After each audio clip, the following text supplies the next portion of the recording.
I think that, of course, the main answer is not to restrict freedom of expression, but to promote check of information, fact-checking website, for example. There's a lot of journalists which refer themselves to ethical standards, to professional journalism, who have created fact-check websites so that the user of internet can refer to this media. It's also important to promote media literacy. I think we must help the people, including the young people, to be able to identify on internet if an information is serious or not. There's a lot of fake news on internet. Some are put there intentionally by people who want to do disinformation. Sometimes it can also be an activity led by a state or governmental agency. Sometimes it's just because people have some silly ideas, or they are complotists. So it's important to ensure that the reliable information, the real professional journalist websites are accessible and are visible. But also it's right that sometimes some speeches, so it's not fake news, it's more hate speech. It can be racist content, anti-Semitic, propaganda, terrorist propaganda, are just unlawful. And in that case, if it is illegal content, it can be forbidden and it can be restricted, but it has to be defined by the law under the principle of necessity and proportionality, as it has been for the written press in the past, and it has to be decided by the justice, by the judiciary. There must be also appeal mechanism, and what we must avoid is that it's just the internet company which will decide with their own algorithm, without any kind of transparency, to restrict the access to some content or to delete some content on the internet. That's a big issue. Internet has been an open space.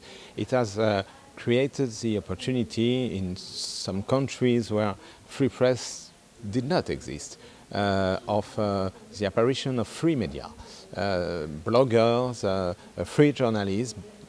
Because of internet, we are able to provide information, to publish information, including some very sensible information, investigative journalism, for example, on corruption, on the activity of the government of their country. So now there is an attempt by a lot of states to close internet, to control internet, to stop also the anonymity of those who look at internet, like the law which will forbid the use of a VPN, of some possibility to access to website without giving your identity.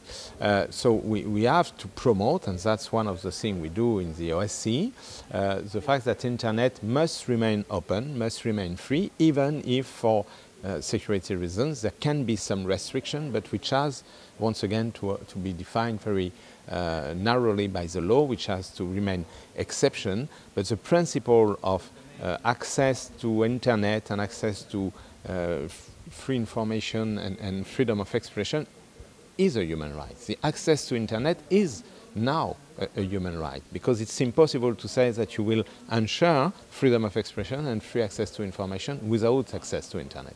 Yes, I think it's very important that all stakeholders engage in the Internet Global Forum, and it's very important that Germany will fully share the Internet Forum, because we need to have a very wide discussion between the state, the internet company, intermediaries, big industry, Facebook, Twitter, Google, but also the civil society, the media community, the journalist association, so that we discuss about the way the rules will be implemented. It cannot just be a decision which is took by some companies through their terms of services, their algorithm, or because of the pressure of a state to decide what will be accessible or not on internet. This has to be a very wide, open, international and democratic discussion. Well, internet has been driven by a trend of openness at the beginning of its history. It's linked to the fact that this technology made it possible to have access to information which was were produced in another country. There is no border in internet. That was also the philosophy, in a way, of the start-upper in California, which created the first internet company. But now internet is a world reality, and we have seen the state. We can look at the way, for example, China has dealt with internet, which has restricted very strongly the access and the use of internet. And so I think this trend, which is also linked to a new security context, the fight against terrorism, which is a necessity, the need to fight also against hate speech, racism, anti-Semitism, all this is putting at risk now the openness of internet. So we must work on the fact that freedom of expression and free use of internet is not in contradiction with security needs, that there is a way to deal with these two necessity to keep an open internet which ensure that it will remain a tool for freedom of expression and freedom of the media on the one hand, and on the other hand being able to combat the terrorist groups and the extremist content which are unlawful and which can be restricted.